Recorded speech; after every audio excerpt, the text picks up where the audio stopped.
Ohio State is the clear number one for me, but apparently there are AP voters that believe Texas A&M and Indiana deserve their first place votes. Let's talk about what it is they're thinking about and why I think there's a conversation to be had about A&M and Indiana. As a matter of fact, we made that segment. But also, we're totally missing the point about what Ohio State has accomplished so far. What's up, kinfolk? It's RJ Young. I am not on a step mill. If this is your first time watching, adapt and respond. Thank you for joining us here.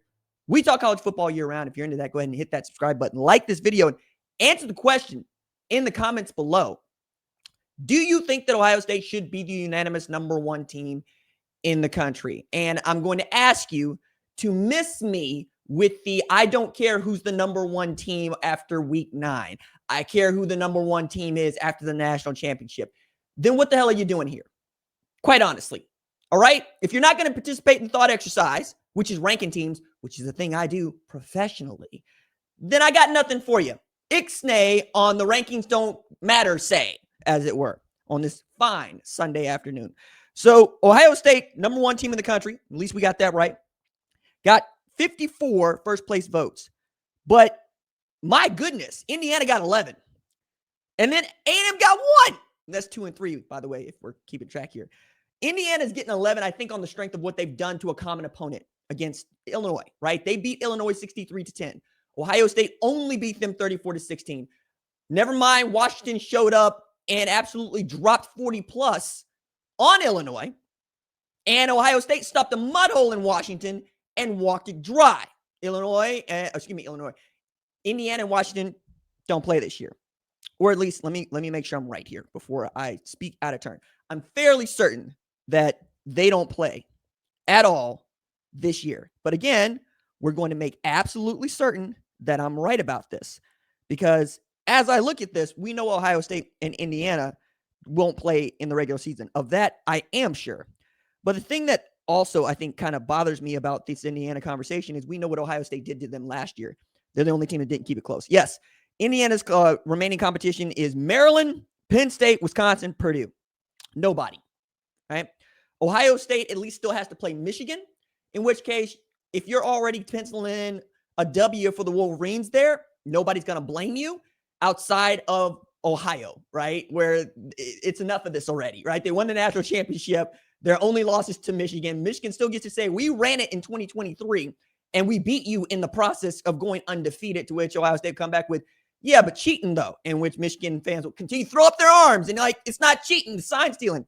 Yes, it was cheating. So at number 4, we got Bama. Number 5, we got Georgia. Number 6 is Oregon. Number 7 is Ole Miss, up 1 spot after beating Oklahoma.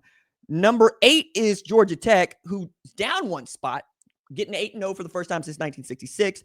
Vanderbilt's up 1 spot to 9. Miami is down 1 spot to 10, but in a tie with BYU. I think because they look like crap when they got started against Stanford and then poured it on late to win that game, I believe 42-7. BYU, I don't know, is going to get any farther than Texas Tech did in the top 25, but we'll see. They've been beating everybody that you put in front of them. And it is a team that I think the 12-team college football playoff is tailored for. It is to include a team like that one that could be 11-1, could be the Big 12 champion, but not one that we necessarily think can win the national championship. Still, they deserve an opportunity to play for it and let it be what it is. Notre Dame is at 12. They got a loss to A&M that looks really good for both A&M and Notre Dame, despite us looking at that loss to Miami and going, hey, Miami lost to Louisville at home. Texas Tech is up 1 spot to 13 after stomping a mud hole in Oklahoma State, who might lose to Bixby in a fair fight this year. I'm not kidding. Number 14, we got Tennessee, who stomped out Kentucky. They're up 3 spots. Virginia's up a spot after needing overtime to beat North Carolina. They're the second best team in the ACC on record. Louisville is at 16. They are also right there nipping at the heels of Virginia and the third best team in the ACC. Cincinnati's at 17, up 4 spots. And now they are off to their best start since they made the college football playoff in the 4-team format and is the only G6 team to do it. Not bad for Brendan Sorsby, who's been a monster as a dual threat quarterback, 425 rush yards, I believe, with 7 rushing TDs. Oklahoma's down 5 spots to 18 off the loss to Ole Miss. I think that's fair. I believe I have them 17. Missouri's down 4 spots to 19. whatever Max Zoller turns out to be is what it is, but it's going to be a couple weeks at minimum without Bo Pribula, so we'll see how they handle that. Defense is still stout, and defense travels. Number 20 is Texas, up 2 spots, needing overtime to beat Mississippi State, a game that Mississippi State should have won, just like Kentucky a week ago. Texas feels like it's just playing on, borrowed time, but not if y'all keep kicking the damn ball to Ryan Niblett, who has now destroyed 3 different SEC opponents. When all you had to do is not kick it to him. That's it. Just don't kick it to him. And yet, y'all got him out there looking like Devin Hester. Enough of this already. You know what I mean? Like, Bob Stoops continuing to punt to Tyreek Hill. Why? If you know they got a hitter back there, just kick it out of bounds. You know what I'm saying? At number 21, we got Michigan, who beat Little Brother handily. They're up 4 spots. That run game is stout with Jordan Marshall and Justice Haynes. Number 22, we got Houston, who knocked out Arizona State decisively. I say decisively. They had a 24-0 lead, and they ended up holding on to win 24-17. But Houston, I thought, was going to be a good football program. Turns out to be a good football program, 7-1. Looks like they could get right where they need to go. 23, USC was idle at 5-2. 24, Utah gets there on the strength of putting up 43 in the first half against Colorado. And Bird Ficklin showing up. Bird Ficklin is from around the way. Bird Ficklin is from Muskogee. He a Rough Rider. He from my woods right here. And Oklahoma boys absolutely, positively smacked. Boys running all up and down that defense. All up and down that defense. And then Memphis slides in at number 25 off the strength of beating South Florida. And we forgot about the loss to UAB. They're 7-1. Others receiving votes: Navy, Tulane, Washington, Iowa. South Florida got 22.